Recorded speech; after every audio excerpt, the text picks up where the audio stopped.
Très bien. Mais bonsoir à tous et à toutes. J'espère que d'autres personnes se connecteront et participeront à cette soirée. Merci Patrick d'avoir accepté cette invitation à partager un petit peu tes réflexions et ton travail sur la situation en Ukraine qui préoccupe beaucoup de monde. Et bien entendu, on est friand et en attente, je dirais, à la fois d'éléments de contexte, de compréhension de la situation, des enjeux qui se posent et de la gravité qui, avec des risques évidemment de dérapage potentiel euh, grave pour l'Europe et pour le monde. Donc je te passe la parole. Vas-y Patrick. D'accord, merci. Bonsoir à nouveau à toutes et tous.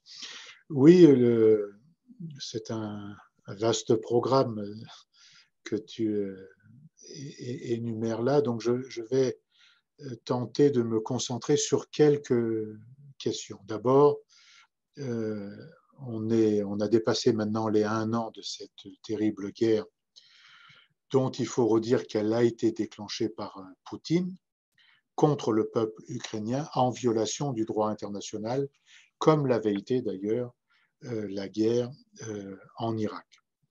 Nous sommes aujourd'hui dans une phase d'escalade, puisque les pays occidentaux fournissent, les pays de l'OTAN, notamment les États-Unis, fournissent des armes maintenant qui ne sont pas forcément à considérer comme des armes de défense, des avions de combat. Maintenant, il est acquis depuis quelques heures qu'il y aura des avions de combat et on parle de missiles.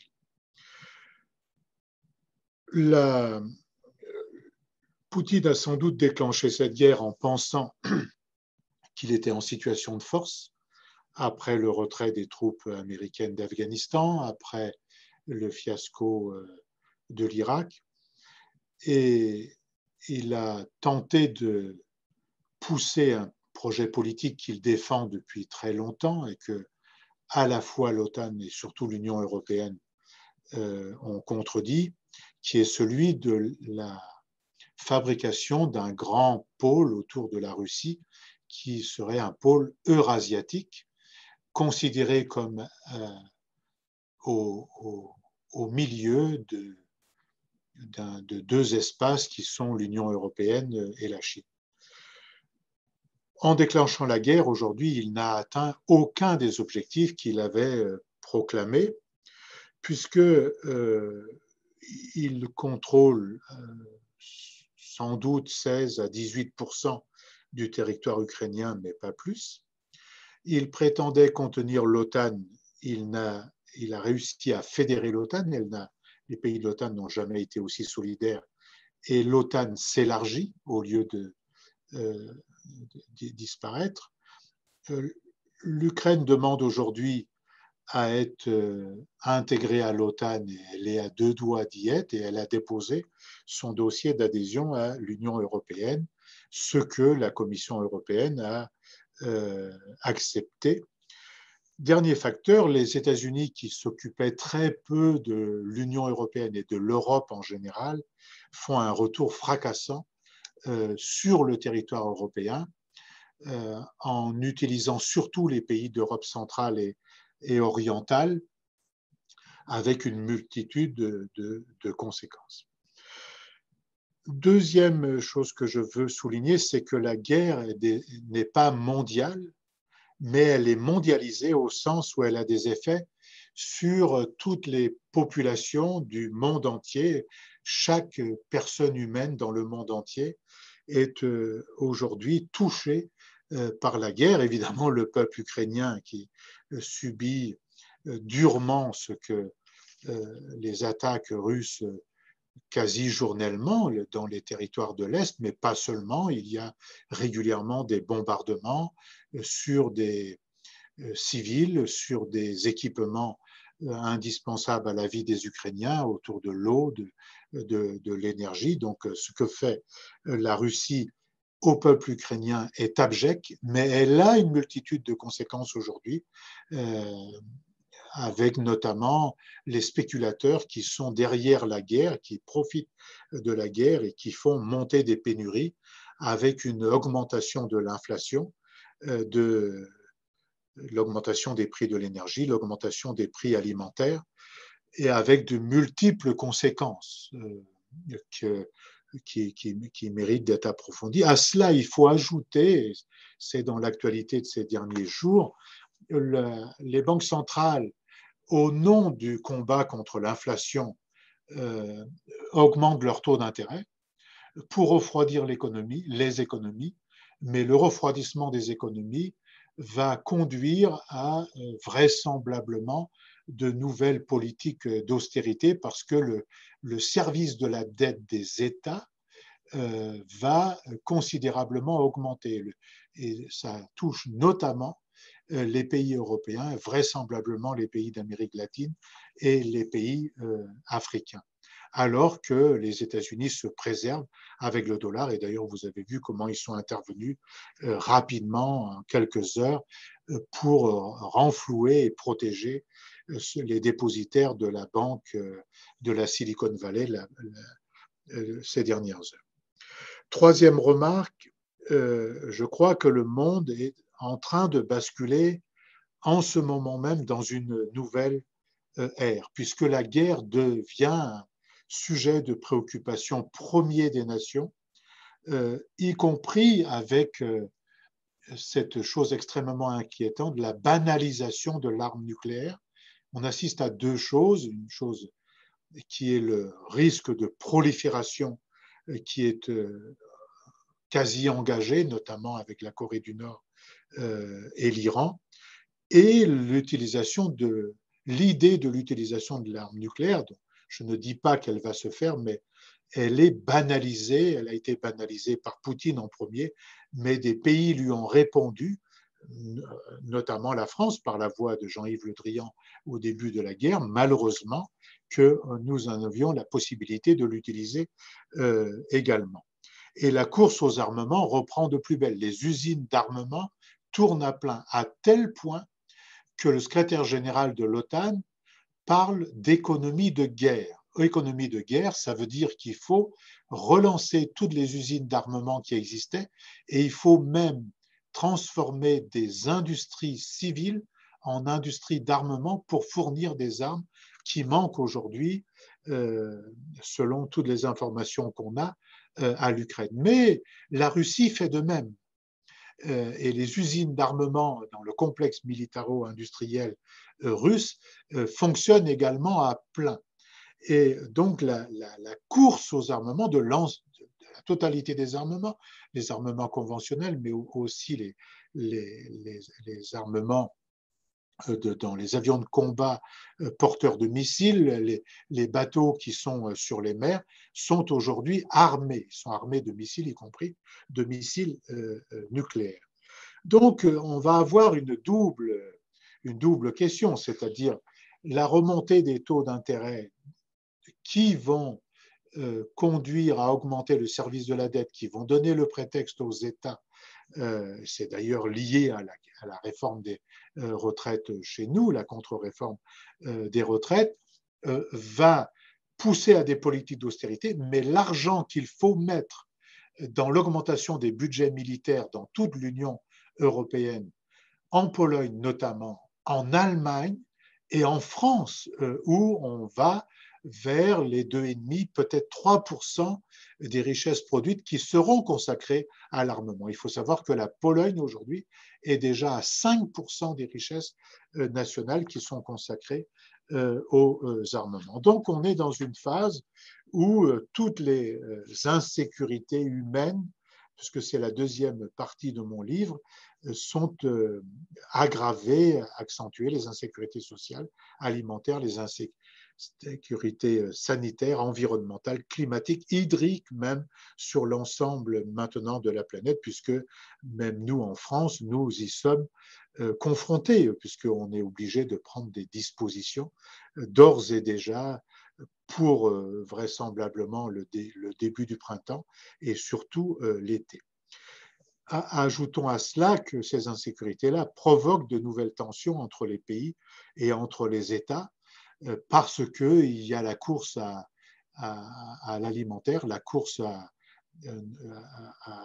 l'énergie et aussi des situations que les populations ne peuvent plus supporter et qui poussent à des migrations. Les migrations essentielles sont des migrations sud-sud, ne sont pas des migrations sud-nord. Mais on voit bien que cela sert de prétexte au développement aussi de nationalisme. À ceci s'ajoute que face à ces insécurités, dans les conférences pour le climat ou les conférences pour la biodiversité, la conférence des océans qui viennent se tenir, toutes ces conférences sous l'égide de l'ONU montrent bien que ce n'est pas de guerre, de tension, de conflit dont nous avons besoin, mais nous avons besoin de coordination, de coopération.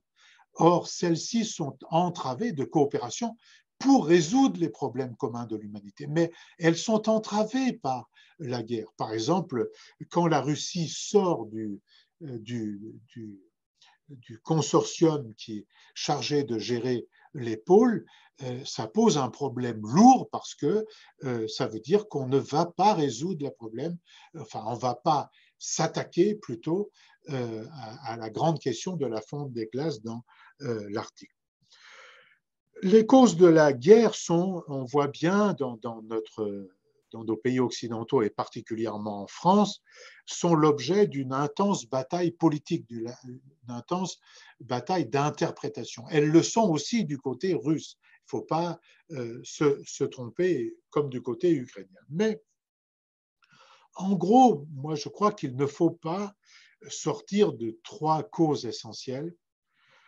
Une cause objective qui est le fait qu'on n'a pas respecté, l'Occident n'a pas respecté les engagements qui ont été pris vis-à-vis de Mikhail Gorbatchev au moment de la chute du mur de Berlin, puisque à l'époque, Tank Genscher, le ministre des Affaires étrangères de Kohl, et John Baker, le secrétaire d'État américain, s'étaient engagés à ce que l'OTAN ne s'élargisse pas au-delà des frontières de la nouvelle Allemagne réunifiée.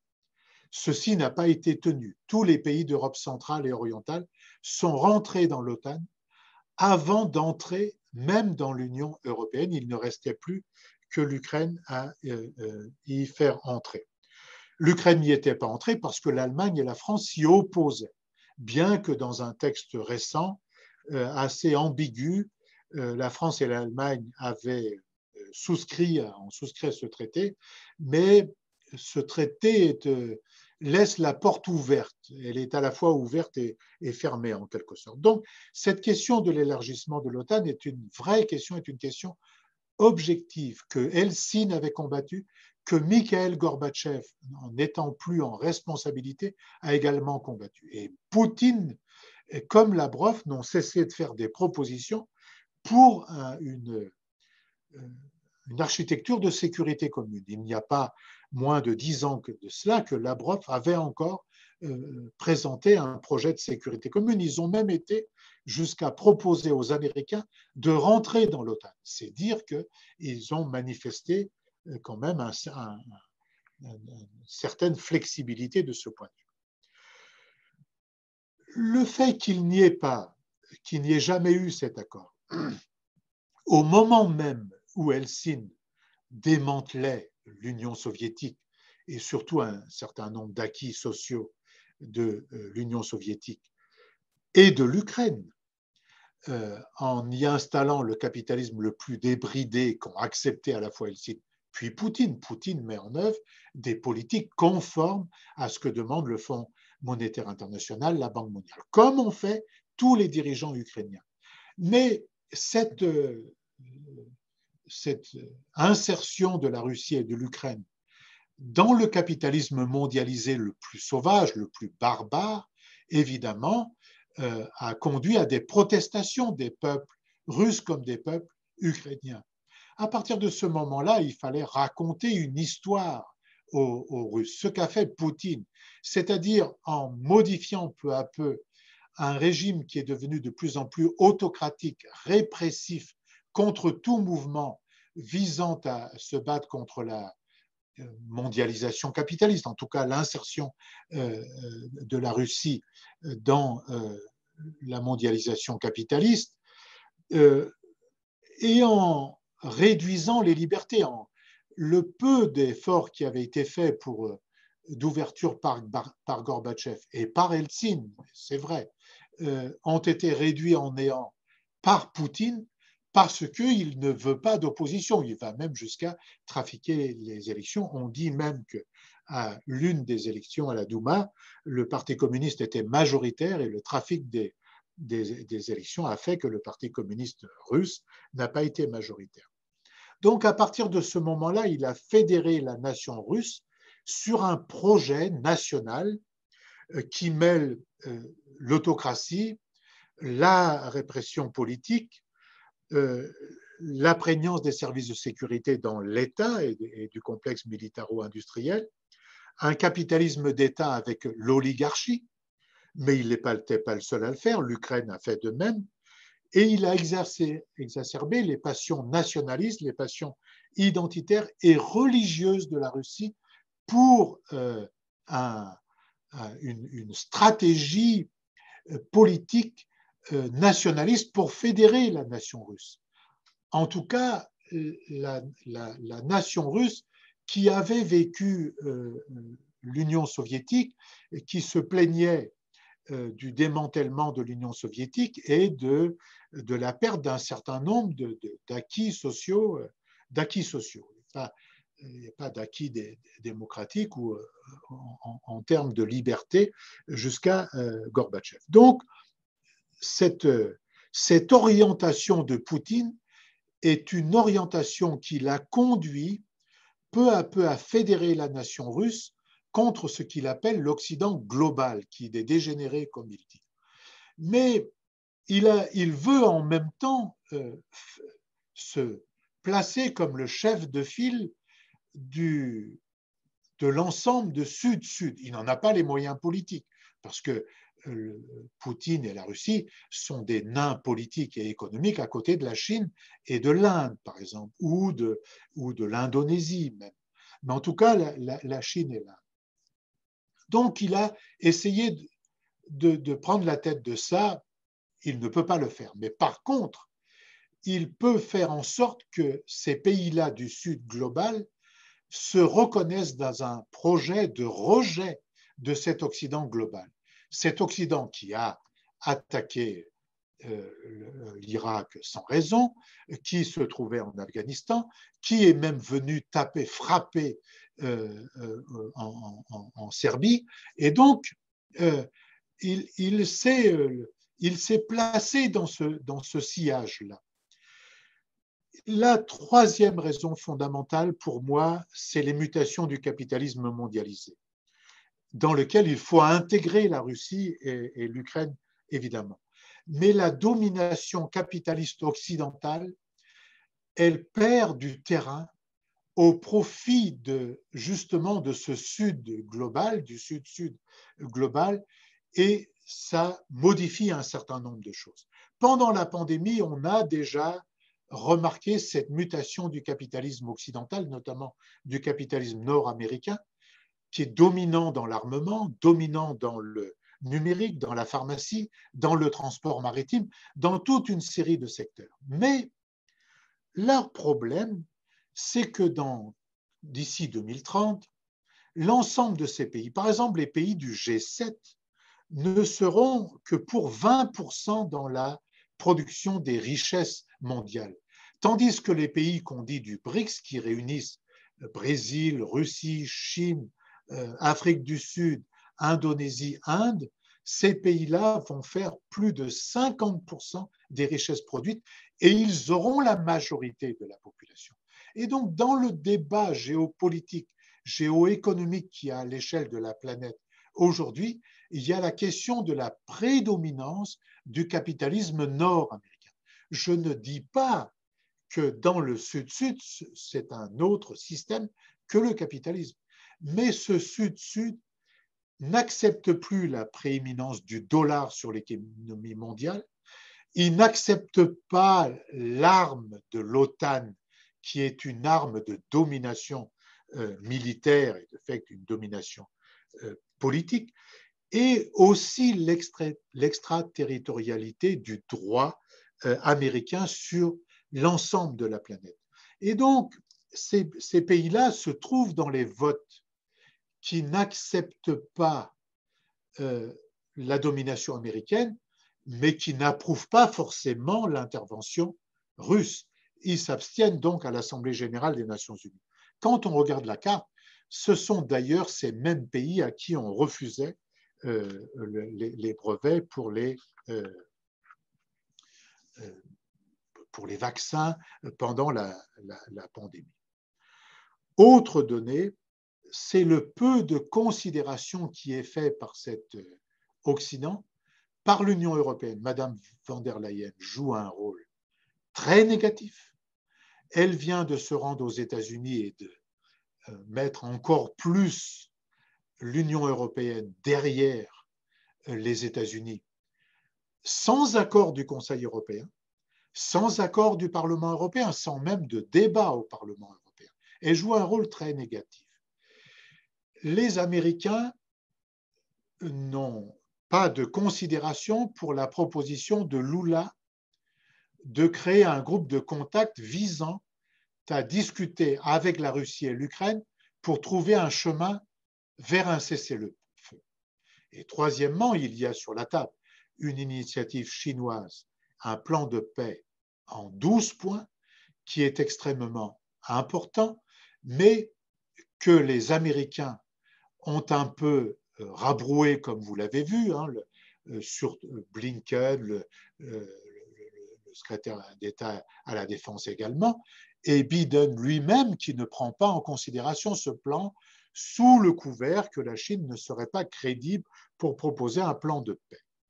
Or, la Chine ne va pas désarmer. D'abord, il faut dire, ça va peut-être choquer ce que je vais dire, mais la Chine joue un rôle de modérateur dans ce qui est en train de se passer. Si Poutine a arrêté de parler comme il le faisait, surtout Medvedev, de l'utilisation de l'arme nucléaire, c'est parce que les Chinois l'ont demandé. S'ils insistent tant autour de l'idée de la souveraineté territoriale dans tous les textes qu'ils font, avec l'Inde notamment, c'est qu'ils manifestent leur désaccord avec l'occupation, l'annexion d'une partie de l'Ukraine. Donc, ils jouent un rôle pondérateur. Alors, certains voudraient qu'ils s'allient sur l'OTAN et les Américains. Ils ne le feront jamais. Ce n'est pas du tout leur conception du monde qui doit se construire demain. Et donc, cette initiative-là, présentée aux Russes, qui va être à nouveau présentée à Poutine, puisque le président Xi se rend à Moscou, mais il va aussi discuter avec Zelensky. Et pour moi, personnellement, c'est ce que je souhaitais depuis longtemps. Le fait qu'il discute avec les deux protagonistes va crédibiliser, parce que je pense que Zelensky va plutôt donner un peu de crédit supplémentaire à la proposition chinoise. Je ne dis pas qu'elle est à prendre ou à laisser, mais en tout cas, elle devrait être prise diplomatiquement en considération par toutes les chancelleries, dont la chancellerie française, de telle sorte qu'on débouche sur quelque chose d'autre que la guerre et la nouvelle escalade qui est à l'ordre du jour. Alors, il y a peut-être pour le président de la République française, qui est ce soir très mal en point, mais nous parlons d'autre chose, il a accepté l'invitation de Lula de se rendre à la conférence sur la forêt amazonienne dans quelques semaines. Ça peut être l'occasion de retisser un certain nombre de liens, d'autant que la France, elle s'est manifestée positivement contre Bolsonaro quand il mettait le feu à la forêt amazonienne. Deuxièmement, le président français va se rendre également en Chine au mois d'avril et va rencontrer Xi en personne. Donc, ça, c'est important. Il prend une initiative contre laquelle j'étais il y a encore quelques semaines. Je n'étais pas pour qu'il emmène avec lui la présidente de la Commission européenne, mais je suis en train de me demander, au moment là où je suis en train de parler avec vous, s'il n'a pas raison. parce qu'il faut sortir cet aristocrate du wagon américain dans lequel on est et qui est très dangereux. Ah, évidemment, elle ne peut pas prendre de décision toute seule. Évidemment, il y a un conseil. Bon, moi, je connais beaucoup des commissaires européens pour les avoir fréquentés et pratiqués. Je sais qu'elle n'a pas d'unanimité au Conseil européen, quoi qu'en dise par exemple un homme comme M. Borrell, que je connais très bien, qui est un homme plutôt bien pour moi. Évidemment, il n'est pas de mes opinions, ni sans doute des vôtres, mais et il fait des déclarations qui ne me conviennent pas. Mais bon, il est en diplomatie, il est dans la diplomatie, il est tenu par un certain nombre de choses. Il parle à la fois pour le Conseil et pour la Commission, puisque c'est le haut représentant de l'Union pour les affaires étrangères, comme on dit. Mais peut-être que ça peut avoir un effet positif. La dernière chose que je veux dire, c'est que deux dernières choses que je veux dire, c'est que la sortie de la guerre nécessite de faire des actes envers l'ensemble de ces pays du Sud global. D'abord, je pense que eux, ils sont la part essentielle de la solution, parce que eux peuvent faire pression sur Poutine pour une multiple raison. Mais il faut trancher un certain nombre de questions, notamment la question du Conseil de sécurité de l'ONU. Ils ne peuvent pas accepter que le Conseil de sécurité aujourd'hui soit un Conseil de sécurité qui avait ses raisons issues de la Seconde Guerre mondiale, mais qui les exclut. D'autre part, ils cherchent tous, en lien avec la Chine, beaucoup en lien avec la Russie, mais en lien avec la Chine, en lien avec le Brésil, d'autres, une solution pour s'émanciper du dollar. Moi, je crois que nous aussi, nous devrions avoir un euro qui ne soit pas calqué sur le dollar et qui nous fait du mal. On voit bien en ce moment la discordance entre le dollar et l'euro aujourd'hui. Par exemple, le prix du baril de pétrole est en train de baisser depuis hier. Mais il n'y a aucun effet sur les pompes à essence parce que le dollar est surévalué par rapport à l'euro. Et nous, nos dirigeants, on devrait pousser, ils ne le diront pas seuls, il faudrait pousser pour qu'ils le disent. Et dernière chose, c'est le débat sur la sortie de crise, sortie de guerre plutôt. Vous savez, il y a un débat dans nos pays, un débat en France, qui dit qu'il n'y a pas de sortie de guerre sans surarmement et sans fournir plus d'armes à l'Ukraine. Et ce débat-là, il est majoritaire aujourd'hui dans les médias français, et puis on peut penser que peut-être dans la population, il est aussi compris comme cela. Il y en a d'autres qui disent aujourd'hui, comme nous d'ailleurs, mettons la question de la Crimée de côté. On ne peut pas mettre la Crimée dans un protocole de cessez-le-feu et de paix. Par contre, on peut utiliser la question de la Crimée pour faire pression sur Poutine, de telle sorte qu'il pousse qu'il accepte d'abord le cessez-le-feu, et puis il y aura une architecture de sécurité, mais qui peut durer longtemps. Il peut ne pas y avoir de traité de paix avant longtemps, mais il peut y avoir par contre un état de paix. Il y en a depuis cet après-midi, je crois, il y a des gens qui parlent autour de l'idée d'avoir une solution comme elle existe entre la Corée du Nord et la Corée du Sud, où il n'y a pas de traité de paix, mais il y a une situation de paix en vue d'un traité de paix. Alors évidemment, si ça se faisait, il faut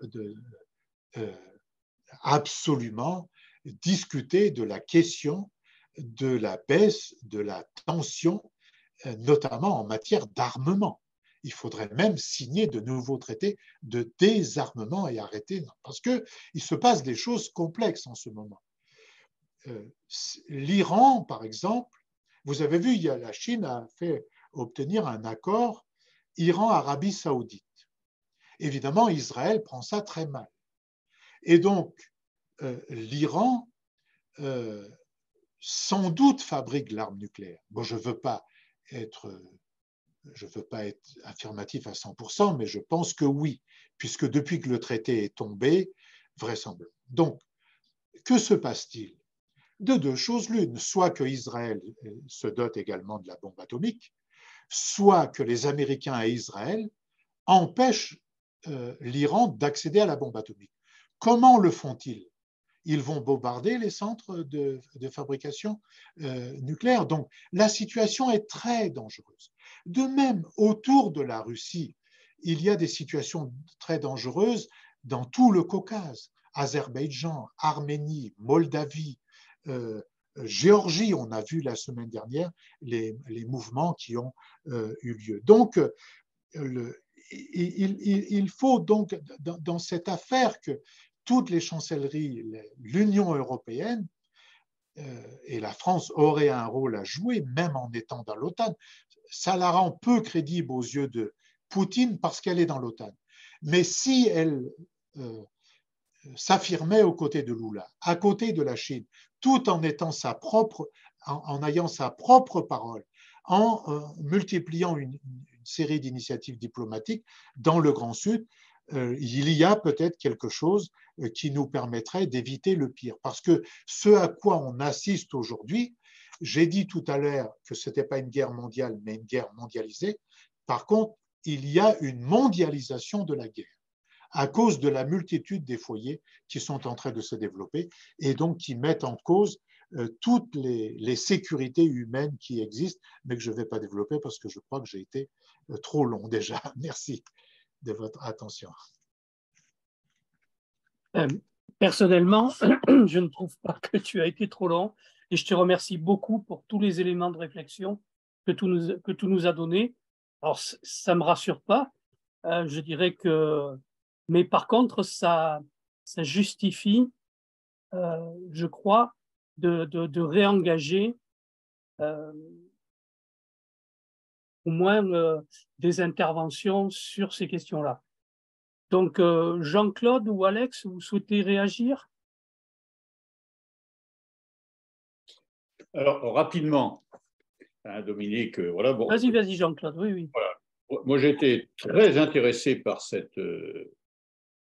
parce que Patrick Le Yarrick vient de nous présenter, et en particulier les perspectives de paix, parce que les perspectives de guerre, bon, ça, je veux dire, je vais être brutal, mais c'est facile à faire. On est dedans, on augmente les armements, les fournitures, bon, on continue, quoi. Il y a un engrenage diabolique qui est en place. La question qui se pose, c'est comment l'arrêter, et je crois qu'il est en effet extrêmement important de regarder les initiatives de paix qui sont en place, et elles viennent essentiellement d'un côté, pas de l'autre.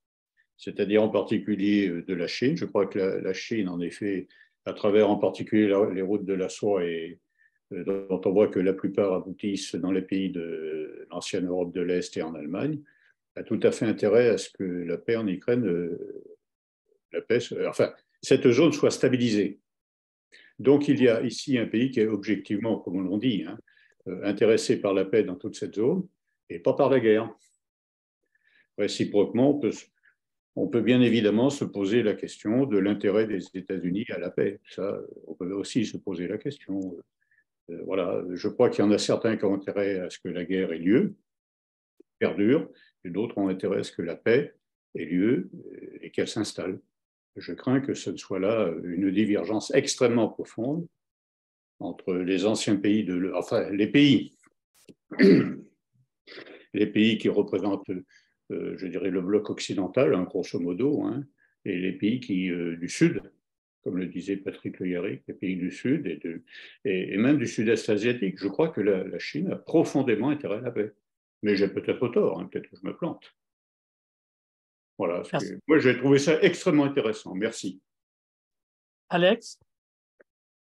Oui, donc merci à vous encore une fois pour cette présentation très claire des faits. Alors oui, effectivement, ce qu'on constate, alors faut pas non plus d'angélisme. Je pense que la Chine a des intérêts, joue la carte de la paix à l'heure actuelle parce que certainement qu'elle est très embêtée par la position de la Russie qu'elle ne peut pas lâcher. Hein. Donc, je pense qu'on est dans le moindre mal. Mais en tout cas, il vaut mieux aller dans ce sens-là et envisager la paix. Ça me semble difficile compte tenu du rôle des Américains, toujours eux, hein, effectivement, qui sont les grands gagnants de cette affaire, les grands gagnants à court terme, au plan économique, au plan de l'hégémonie, hein, y compris, puisqu'ils sont en train de prendre pied en Europe via leurs industries et leurs experts cyber et, je dirais, globalement, enfin, ils sont en train de prendre la main sur un certain nombre d'États en termes de données sensibles. Donc, les Américains sont les grands gagnants. Ils tiennent l'Ukraine. Hein. Je pense que à l'heure actuelle, il n'est pas question pour l'Ukraine d'envisager une paix qui ampute leur territoire de près de 20%. Je ne sais pas comment ça peut se terminer.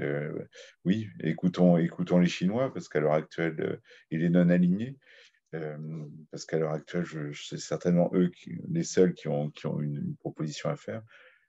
J'avoue que je ne suis pas très, très optimiste, mais en tout cas, pour revenir sur la question des non-alignés, j'ai beaucoup apprécié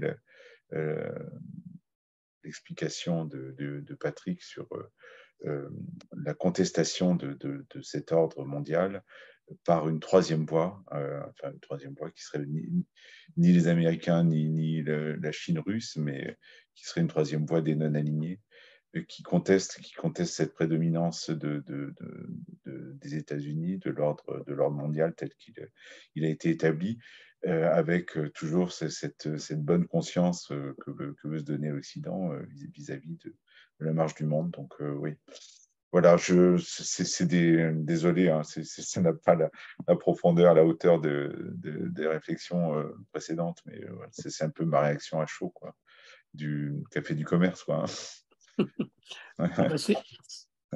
C'est aussi un des objets de notre démarche, hein, de favoriser aussi des échanges de ce type-là.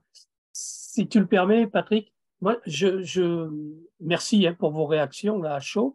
Si vous avez envie de poser des questions, n'hésitez pas à lever la main. Hein, vous utilisez la petite main dans le cadre vous regardez réactions, hein, vous avez la possibilité de le faire. Moi, j'aurais envie que tu prolonges un petit peu la réflexion justement sur l'attitude de l'Ukraine. Tu as évoqué la visite prochaine en Russie et en Ukraine d'un dirigeant chinois, et j'ai cru comprendre aussi que Zelensky n'a pas eu la même réaction à l'égard des propositions chinoises que les États-Unis ou l'Allemagne ou Van der Leyen. Hein. Donc, question quand même que je me pose, c'est est-ce que c'est vrai d'abord que Zelensky était plutôt favorable à rentrer dans un processus de négociation au début du conflit, dans les premiers mois du conflit, et que, je dirais, la pression de l'OTAN et les pressions diplomatiques diverses ont empêché, je dirais, que s'amorce, je dirais, un désengagement, en tout cas, un moment de discussion, ou en tout cas la diplomatie reprenne du terrain. Et la question que j'ai beaucoup apprécié aussi, que tu nous as donné comme élément de compréhension sur la réalité du monde économique mondial. C'est-à-dire qu'il y a effectivement, on n'est plus dans une situation bipolaire telle qu'on a pu le connaître dans le siècle passé, et on est passé à autre chose. Donc, et cette autre chose, évidemment, se fait dans le cadre de relations intercapitalistes, en tout cas, et comment, sans les peuples, je dirais, on peut quand même dessiner, je dirais, des chemins d'espoir.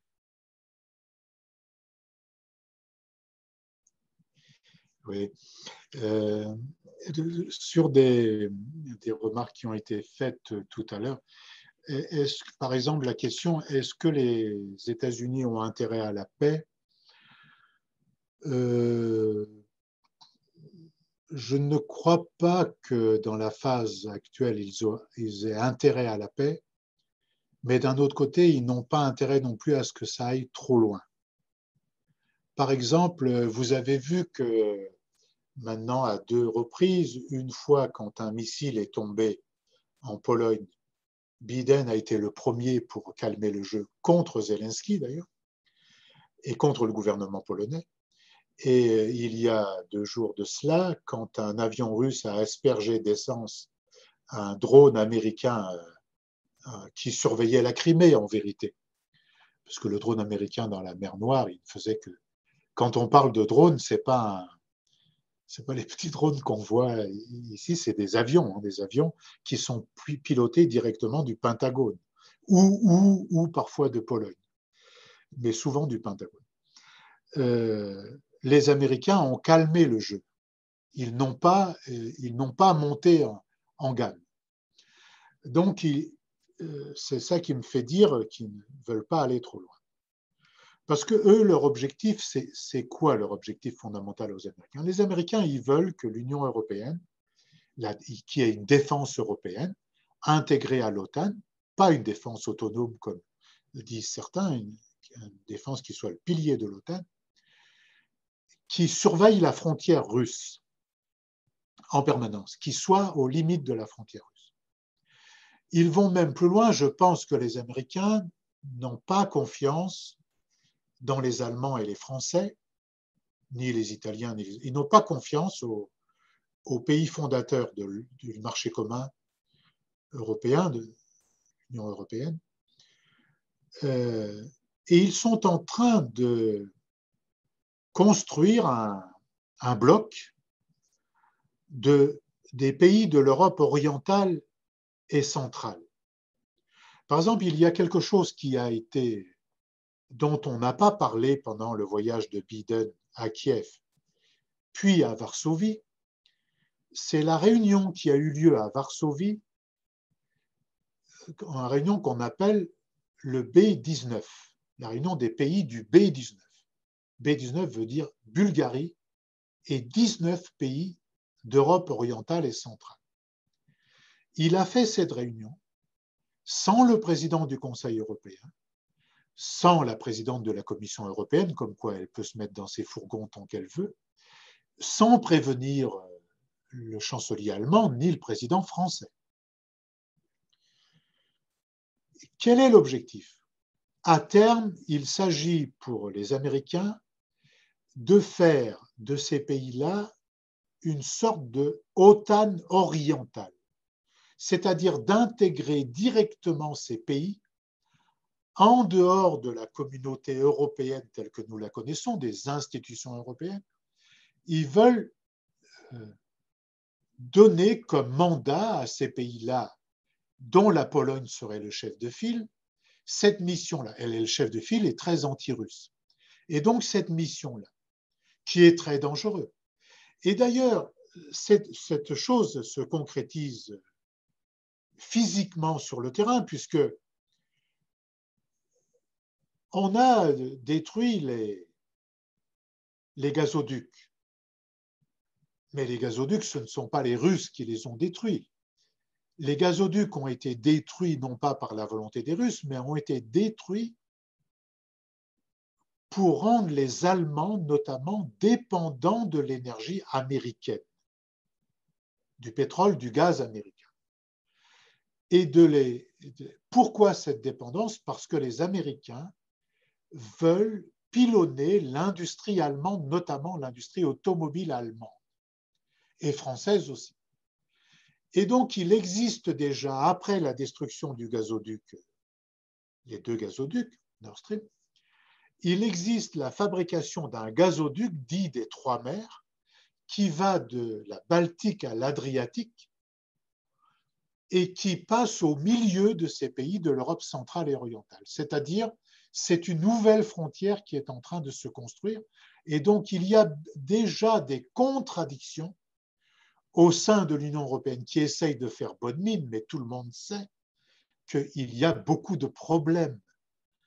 Macron, par exemple, le peu d'initiatives que Macron a prises ont été contestées en permanence.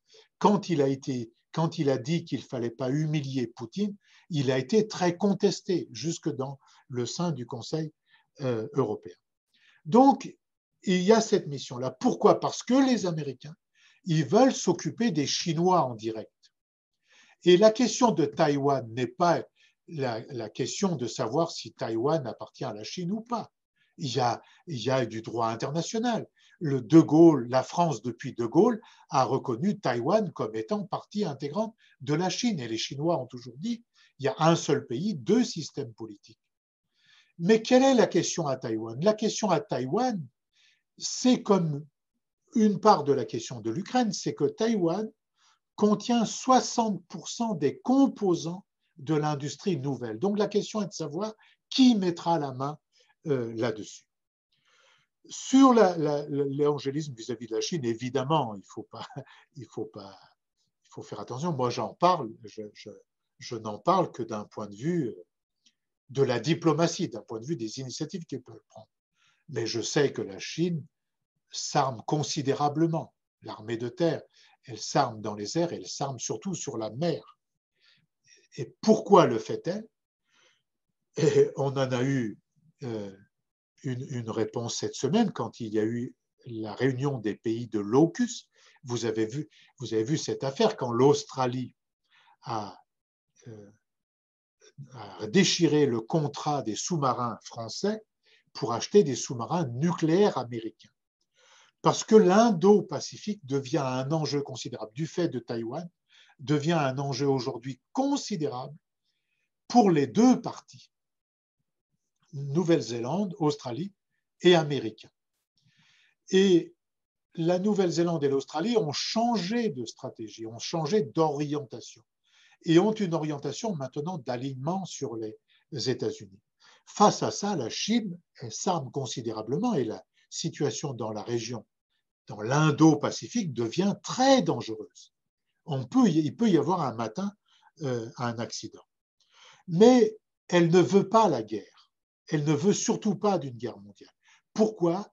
Parce que la Chine est en train de réorienter sa politique, mais elle a besoin toujours d'une situation pacifiée pour pouvoir être dans le commerce mondial. Et donc mais c'est ce qui lui est contesté aussi. Par exemple, aujourd'hui, des voix s'élèvent en Occident, notamment dans l'Union européenne. Moi, j'avais vécu ça comme parlementaire européen. Quand il s'agissait de faire rentrer la Chine dans l'Organisation mondiale du commerce, ça a été tout un débat. Parce que la Chine, dans l'Organisation mondiale du commerce, évidemment, ça a bouleversé beaucoup de choses. Donc, la question de l'Indo-Pacifique est importante. Et les Américains parlent aussi d'une OTAN Indo-Pacifique. On voit comment c'est extrêmement dangereux. Maintenant, sur l'attitude de l'Ukraine. Oui, le président Xi va aller à Moscou, mais il va converser avec Zelensky par visioconférence. Il ne va pas se rendre à Kiev. Moi, j'aurais préféré qu'il aille à Kiev, mais bon, déjà, cet acte est important.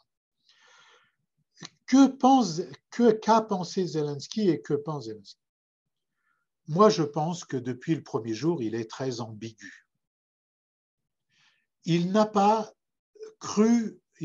suivi les Américains quand les Américains ont dit qu'il y avait la menace d'agression, d'invasion russe. Ça, c'est vrai, il n'y a pas cru. Mais il est dans une stratégie. Il est issu de ce qu'on a appelé le soulèvement de Maïdan. Le soulèvement de Maïdan, c'est un méli-mélo de beaucoup de choses. Une jeunesse qui réclame la liberté, une jeunesse qui, comme la jeunesse moldave en ce moment, ou géorgienne, demande à adhérer à l'Union européenne, mais une jeunesse qui a été manipulée aussi par la CIA et où les forces fascisantes nazies, notamment les bataillons Azov, ont recruté beaucoup pour aller faire la guerre dans le Donbass. Enfin, recruter ou chercher à une adhésion. Et Zelensky, là où il a été ambigu sur plusieurs questions. Il a voulu l'adhésion à l'Union européenne, ce que les Russes ne goûtaient que modérément, parce que le projet des Russes, c'était une fédération eurasienne, dans laquelle il y aurait eu l'Ukraine. Mais ça, c'était encore avant Zelensky, dans les gouvernements avant Zelensky, mais des gouvernements totalement corrompus, des gens pas très recommandables, d'ailleurs avec ce Poroshenko qui essaye de revenir, parce qu'il y a en ce moment même un débat politique intense en Ukraine. Il y a même des contestations de Zelensky. C'est très compliqué. Il y a même le chef d'état-major de l'armée et Zelensky sont en bisbille, mais d'autres aussi. Poroshenko, qui apparaît sur les écrans en tenue militaire, il est aussi. Donc il y a un débat très difficile. Mais interne très difficile, enfin, oui, que je qualifie plutôt de difficile pour lui. Mais il a contré le projet eurasien de Poutine. Mais les pays de l'Union européenne s'y sont prêtés. Ils ont eu une connivence. Il y a d'abord eu ce qu'on a appelé un partenariat oriental Union européenne avec les pays d'Europe orientale, incluant l'Ukraine, contre le projet eurasien.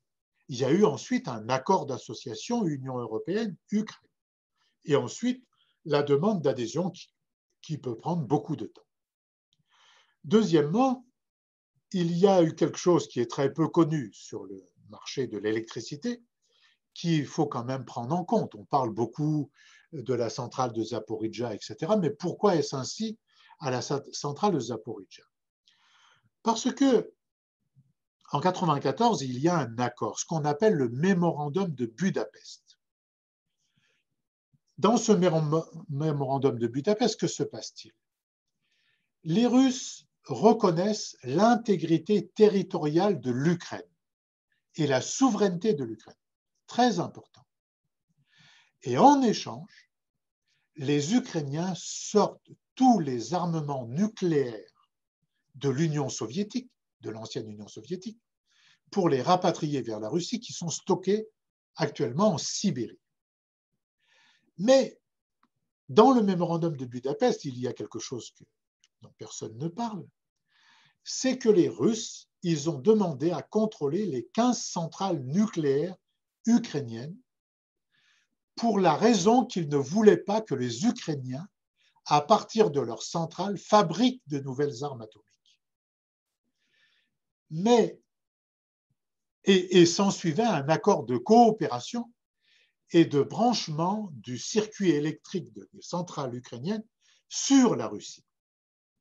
Les Européens n'ont eu de cesse de faire rentrer les centrales ukrainiennes, les producteurs ukrainiens d'électricité, dans le marché européen de l'électricité.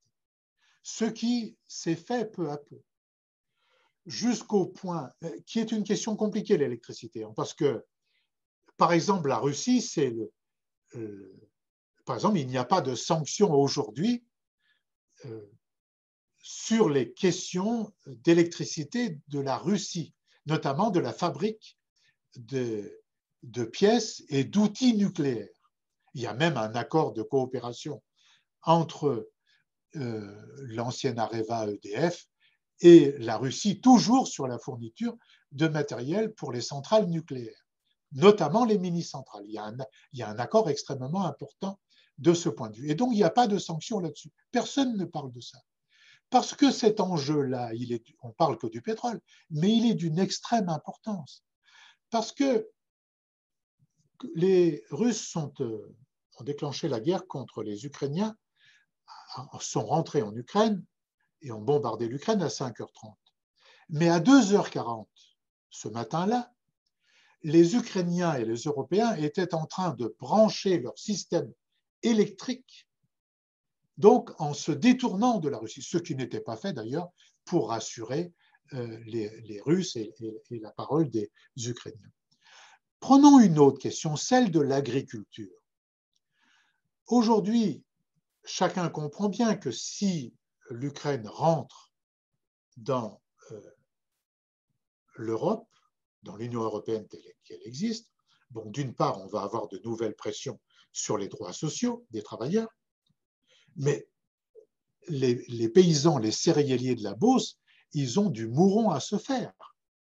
Parce que l'agriculture ukrainienne est une des plus, avec l'agriculture russe, une des plus performantes au monde. C'est le grenier à blé de l'Europe.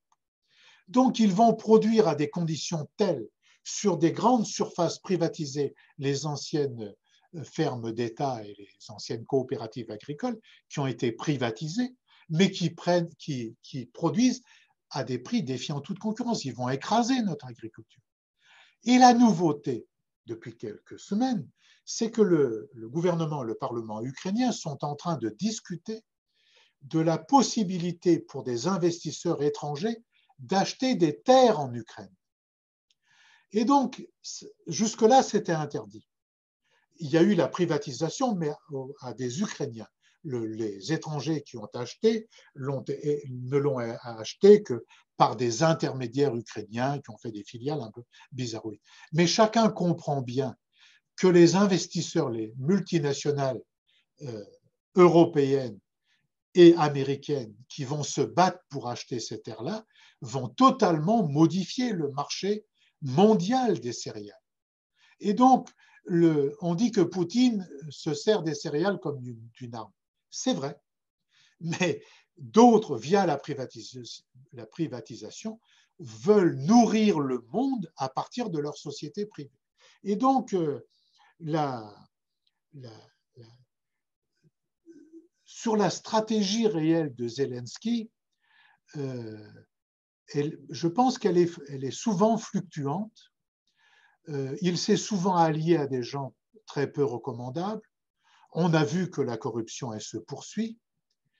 Et il y a le facteur du débat interne en Ukraine aujourd'hui, dont on parle très peu dans nos médias, mais qu'il faut aussi prendre en compte, parce que ce débat interne peut avoir des conséquences d'une manière ou d'une autre. Parce qu'il y a des faucons à Washington, il y a des faucons à Moscou qui poussent Poutine à aller plus loin dans l'utilisation des missiles, des armes nucléaires, mais il y a aussi des faucons en Ukraine, et on voit bien que, par exemple, sur la question de Bakhmout, il y a une divergence de vue entre le chef d'état-major et Zelensky lui-même. C'est Zelensky qui demande de tenir Bakhmout coûte que coûte. Peut-être a-t-il raison, mais en tout cas, ce n'est pas, du point de vue de la stratégie militaire, ce n'est pas l'orientation du chef d'état-major.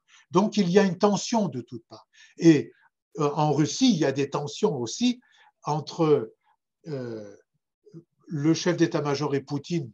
Ça ne peut pas se voir, bien qu'il y en ait, mais il y a des tensions, on voit bien, entre Poutine, le chef d'état-major, et la milice Wagner. Donc on voit bien que ce qui rend dangereux tout ça, c'est aussi ces différentes options, ces choses qui ne sont parfois pas maîtrisées dans aucun endroit. J'étais trop long pour te répondre.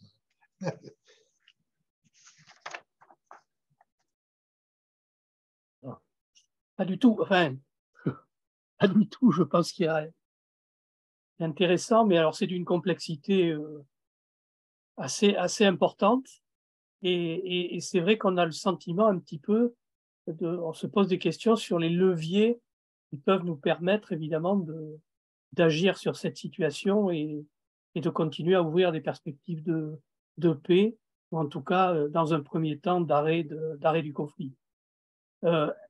Marie-France, qui est arrivée un petit peu tout à l'heure, est-ce que vous avez envie de questionner Patrick, même si c'est sur un des aspects qu'il a pu évoquer en début de la conférence?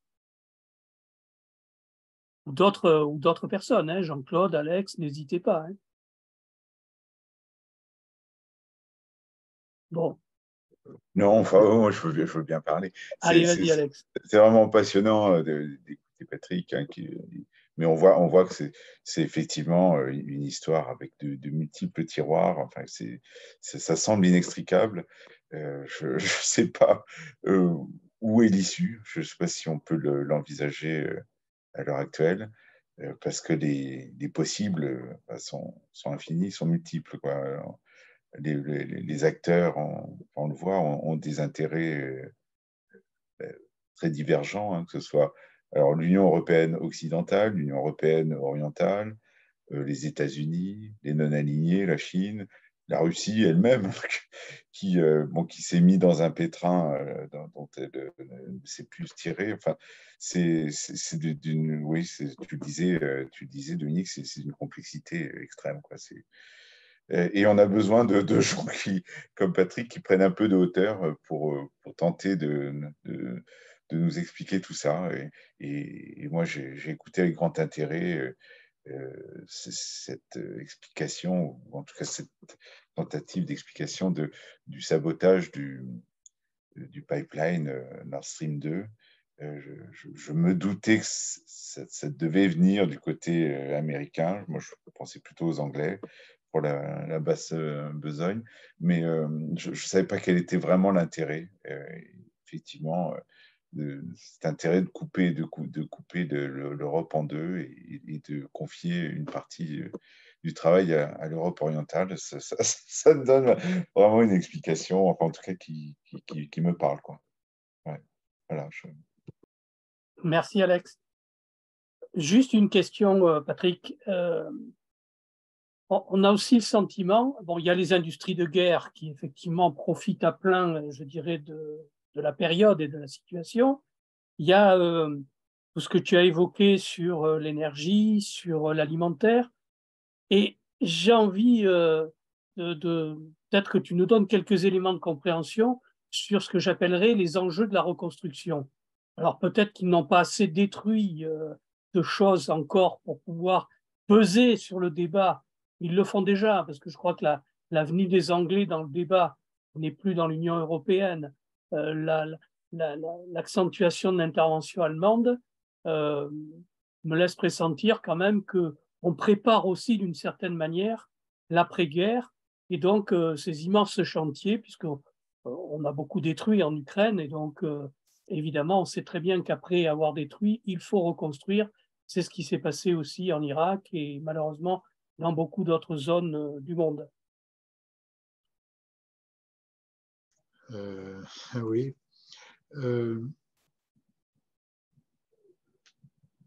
Sur la remarque selon laquelle ça semble inextricable, oui, il y a beaucoup d'interactions, il y a beaucoup de complications, il y a beaucoup d'intérêts divers, parce qu'on n'est plus dans un monde de blocs, si on veut.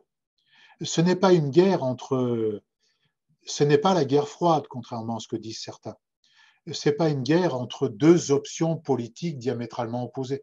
Je schématise, ce n'est pas la guerre entre l'option capitaliste et le socialisme, je schématise, ou autre chose. Pour moi, c'est une guerre intra-capitaliste et intra-impérialiste. Et à l'intérieur de cela, évidemment, ça ne peut pas être simple, parce que l'intérêt des capitalismes nationaux, les intérêts sont divergents, mais la compétition entre les firmes capitalistes mondiales, firmes qui comptent, qu'elles soient américaines, à base américaine, à base chinoise, à base européenne, à base russe même, sont très importantes. Et donc, c'est dans ce cadre-là que se joue une multitude de choses. C'est-à-dire qu'on n'est pas dans le monde bipolaire, certains disent multipolaire, même pas, c'est un monde à la carte. Chaque pays s'arrange avec un autre pays selon ses intérêts, mais il n'y a pas de bloc. Et donc, par exemple, la Turquie, qui sont des faux frères, mais l'attitude de la Turquie est incroyable. Ce pays est membre de l'OTAN, mais il se lave les mains, il va adhérer au BRICS avec Erdogan, avec ce salopard de Erdogan. Regardez l'Iran, c'est pareil. L'Iran matraque sa jeunesse, matraque ses filles, ses femmes, etc., mais va vraisemblablement adhérer aussi au BRICS. Mais quelle est l'unité de pensée entre le Parti communiste chinois et les mollahs en Iran? Il faut me l'expliquer, je n'en vois pas. Donc, il n'y a que des intérêts particuliers, convergents ou divergents, à un moment donné dans le cadre d'une géopolitique mondiale. Mais la nouveauté, c'est que dans cette géopolitique mondiale, l'Inde va être le pays qui va avoir la plus grande population, suivi de la Chine, et le continent africain va être le continent le plus peuplé et va avoir un développement considérable. Donc, dans ce contexte-là, l'Occident capitaliste, tous les rapports de la CIA, je lis toujours, moi je prends beaucoup de plaisir, ce n'est pas un roman, ce n'est pas le prix Goncourt malheureusement, mais c'est assez intéressant. J'ai fait, pour faire ce livre-là, j'ai relu les scénarios, les derniers scénarios de la CIA. J'avais fait un précédent livre qui s'appelait L'Europe des peuples nous appelle. J'avais également lu les 4 scénarios qu'avait fait la CIA pour Obama. Et là, c'est la même chose. La CIA ne cesse d'alerter les dirigeants de la Maison-Blanche sur les risques qu'ils encourent. Il dit, vous avez de gros problèmes. Et il ne cesse de dire ça. Par exemple, je me souviens du temps de Obama, quand Obama a dit on ne fera pas le pétrole de schiste, l'une des hypothèses de la CIA était de dire à Obama, ah oui, vous n'allez pas faire le pétrole de schiste, mais si les pétromonarchies se désolidarisent de vous et vous font un prix du pétrole extrêmement cher, comment vous allez faire? Mais pensez à ce qui se passe aujourd'hui. Aujourd'hui, on a fermé, on fait des sanctions, on ferme le gaz russe pour l'Union européenne, mais les Américains vont nous fournir leur pétrole de schiste et leur gaz de schiste. Et aussi, entre nous soit dit, du pétrole russe acheté au large. Parce qu'il ne faut pas trop se raconter d'histoire sur ce qui est en train de se passer et les différentes hypocrisies. Donc, c'est vrai que c'est une... Mais moi, c'est pour ça que je dis souvent, dans beaucoup de réunions que je fais, y compris des réunions internes au Parti communiste, on ne m'écoute pas, mais je pense qu'il faut lier la question de la paix à la question de la justice sociale. Il y a un lien entre le panier, le prix du caddie le samedi au supermarché et la guerre, parce que derrière, il y a les spéculateurs. Et il y a un lien entre la justice sociale mondiale et la résolution des conflits et des guerres. Et c'est ça qu'il faut faire grandir. C'est pour ça que j'ai parlé de la nécessité, j'ai mis sur la table dans la deuxième partie du livre là, des réflexions sur la sécurité humaine globale qui sont faites pour débattre, parce que je voudrais un jour faire à partir de ça un texte de fond là-dessus, parce que je pense que la question d'un pacte mondial pour les sécurités humaines se pose. Et c'est dans ce cadre-là qu'il faut penser l'affaire de la reconstruction. C'est abominable, c'est abject le débat sur la reconstruction. Vous vous rendez compte qu'il y a des missiles qui tombent sur des crèches, des jardins d'enfants à Kiev et je ne sais où, qu'il y a des menaces sur la centrale de Zaporijjia, qu'il y a des familles ukrainiennes qui grelottent de froid, d'autres qui sont obligées de chauffer leur soupe dans la rue avec un réchaud à gaz. Et puis les bons Européens, les belles multinationales européennes et les bons bourgeois européens, de quoi parlent-ils? De se répartir le marché de la reconstruction de l'Ukraine. Pour quel objectif final? Pour mettre l'Ukraine totalement sous dépendance. Donc, les intérêts, pareil, la question de la paix pour les Ukrainiens, c'est pour ça que je milite beaucoup. On l'avait fait à la Fête de l'Humanité, mais il aurait fallu le refaire plus souvent depuis. On avait mis ensemble dans une même salle, dans un débat, à la Fête de l'Humanité, des pacifistes ukrainiens et russes sur la question de la paix. Moi, je crois beaucoup à ça. C'est-à-dire que les mamans et les femmes qui perdent leur mari ou leur garçon dans les combats, on a sorti de prison parfois, on a été le chercher dans le tréfonds du Caucase pour le mettre en première ligne à Bakhmout pour de la chair à canon, c'est abominable pour le peuple russe. Et c'est abominable pour l'Ukrainien. Et c'est abominable pour l'ensemble du monde et de nous-mêmes parce que nous sommes en insécurité sociale, en insécurité alimentaire, en insécurité énergétique de plus en plus et en insécurité climatique parce qu'on ne va pas régler les questions de l'environnement avec un chantier comme on est en train de le connaître. Et s'il y a des missiles nouveaux, s'il y a une arme nucléaire tactique, c'est loin de résoudre les questions. Donc, l'affaire de la reconstruction, il faudrait presque dénoncer ça. Pas parce qu'il ne faut pas reconstruire, mais parce que c'est des gens qui viennent comme des charognards sur la misère d'autres gens, comme l'industrie d'armement. On va acheter des armements et on en met froidement. Maintenant, on vous parle à la télévision. Ah, mais ça y est, on a livré le 17 canons César, on va livrer 18 chars la semaine prochaine.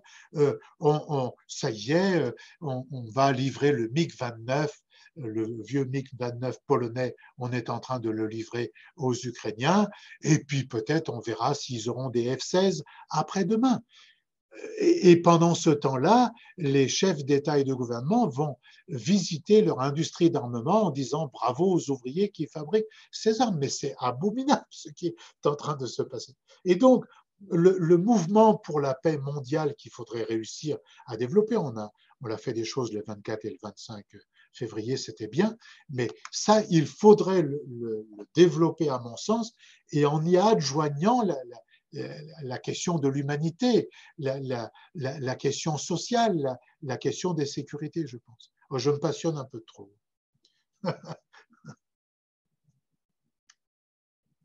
Non, tu as raison de te passionner parce que de toute façon, la situation, elle est passionnante à tout point de vue. Mais merci en tout cas pour tous ces éclairages. Est-ce que quelqu'un ou quelqu'une souhaite apporter ou poser une question complémentaire à Patrick? Il vient de nous faire partager là depuis 1 heure et demie, beaucoup de choses passionnantes et qu'on va essayer évidemment de faire partager plus largement, d'abord au travers de notre petite chaîne et puis en revoyant Patrick à Bordeaux à la fin du mois ou début avril pour une table ronde sur l'escale du livre. Et donc, pour celles et ceux qui voudront poursuivre, je dirais, cette réflexion avec Patrick et avec d'autres, eh bien, c'est avec grand plaisir que nous les accueillerons. J'aurais juste une question. Vas-y, Jean-Claude. Voilà, mais si je pouvais voir... bon. Justement, sur le social, quelle place tu vois à l'OIT, l'Organisation internationale du travail? On n'en parle jamais.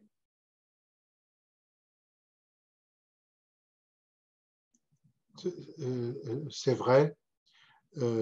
Pourtant, il y aurait à dire sur ce qui se passe en ce moment avec le démantèlement du droit de travail en Ukraine.